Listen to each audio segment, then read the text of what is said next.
Mengapa ketika kita membaca Alkitab kita harus menafsirkan? Ya, karena justru banyak orang yang menangkap Alkitab tidak sesuai dengan maksud Alkitab itu sendiri.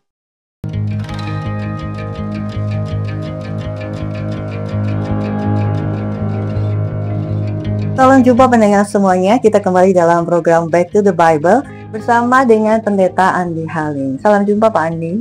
Salam jumpa. Iya.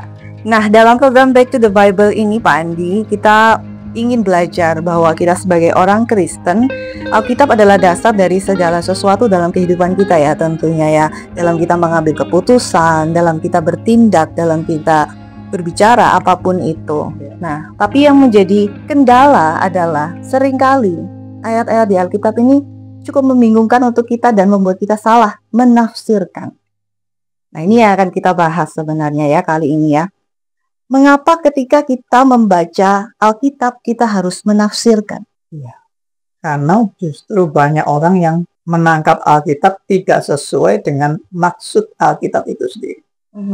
Jadi akhirnya malah nggak mengerti apa yang dimaksud Alkitab, malah menyimpang dari Alkitab.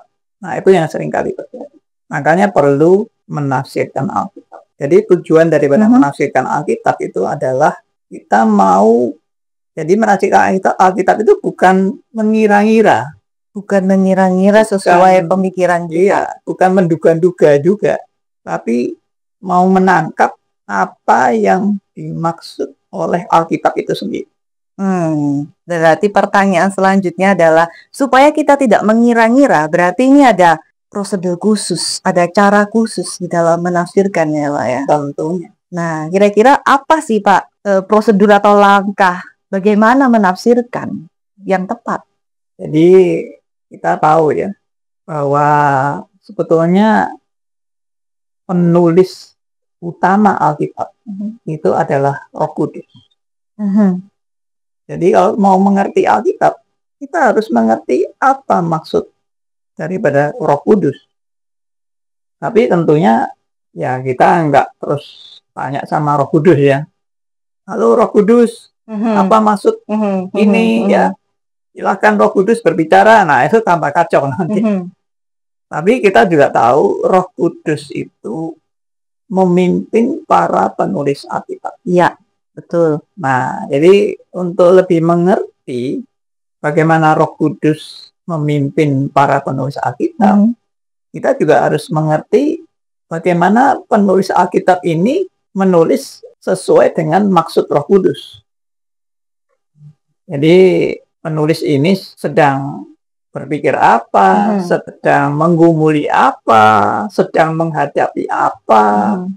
Lalu misalkan kalau tulisan daripada Alkitab itu adalah bentuknya surat, berarti surat ini ditujukan kepada siapa, lalu yang menerima surat ini keadaannya bagaimana. Nah, itu yang seharusnya kita teliti dengan baik sehingga kita menangkap benar apa yang dimaksud oleh si penulis. Nah, pertanyaan selanjutnya berarti ketika kita membaca Alkitab, kita tidak bisa langsung saja menerjemahkan secara hurufiah apa yang tertulis di situ, tapi semua yang dikatakan Pak Andi tadi ya, ketika seseorang menulis itu dituntun Roh Kudus, kemudian apa yang sedang dia alami, apa yang sedang dia gumulkan. Nah, kalau yang seperti itu, bagaimana kita bisa tahu? Ya, saya kasih contoh ya. Misalkan ada kalimat, Amir, setelah ini kamu cari uang baik-baik ya. Nah, kalau kita coba lihat kalimat itu aja. Amir ini sedang apa? Kenapa ada nasihat untuk Amir seperti ini? Lalu latar belakangnya bagaimana? Nah, kita kalau nggak baca lengkap, nggak akan paham. Maka untuk mengerti kalimat itu, Amir setelah ini kamu cari uang baik-baik, kita harus lihat kalimat sebelumnya dan sesudahnya. Jadi misalkan kalimat sebelumnya, Amir, selamat ya, kamu sudah lulus dari ujian. Zaman sekarang ada zaman yang sangat sulit dan banyak tantangan. Karena itu setelah ini kamu harus cari uang baik-baik. Nah, jadi kita ngerti, oh ternyata Amir baru lulus ujian. Kalau nggak ada kalimat itu mungkin, oh Amir baru keluar dari penjara. oh Amir mungkin baru mencuri. Ya. Nah, jadi kita harus mengerti dan menangkap seutuhnya kalimat sebelumnya, kalimat yang sedang kita baca, dan kalimat sesudahnya.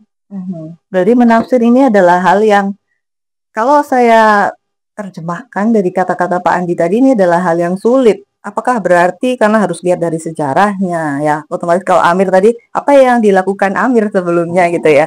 Apakah berarti ketika kita membaca Alkitab ini, oh kita harus tahu benar nih sejarahnya seperti apa, itu adalah hal yang sulit. Berarti kita harus tahu dari awal sampai akhir dulu sejarahnya seperti apa, baru bisa menafsirkan dengan benar. Dan apakah mungkin itu dilakukan oleh seorang Kristen biasa yang bukan hamba Tuhan untuk tahu sejarah dengan sangat mendetail ya Pak? Nah, karena itu ada hamba-hamba Tuhan yang sudah dipersiapkan untuk belajar firman dan memperlengkapi jemaat. Jadi makanya ya jemaat yang mungkin nggak pernah tahu bagaimana cara membaca Alkitab, bagaimana menafsirkan, ya harus belajar kepada hamba Tuhan yang betul-betul sudah belajar Alkitab dengan baik. Itulah pentingnya mungkin kita mempunyai orang-orang atau hamba Tuhan tadi ya yang dekat dengan kita, sehingga kita bisa menanyakan jika ada ayat-ayat yang mungkin kita belum mengerti ya Pak ya. Dan mungkin termasuk dalam program Back to the Bible ini nanti kita akan membahas banyak ayat juga ya Pak ya, sehingga mungkin semua yang mendengarkan program ini boleh mendapatkan pencerahan tentang ayat-ayat yang mungkin selama ini sulit dipahami. Terima kasih Pak Andi untuk bincang-bincang kita kali ini. Kita akan lanjutkan selanjutnya di program Back to the Bible. Sampai jumpa.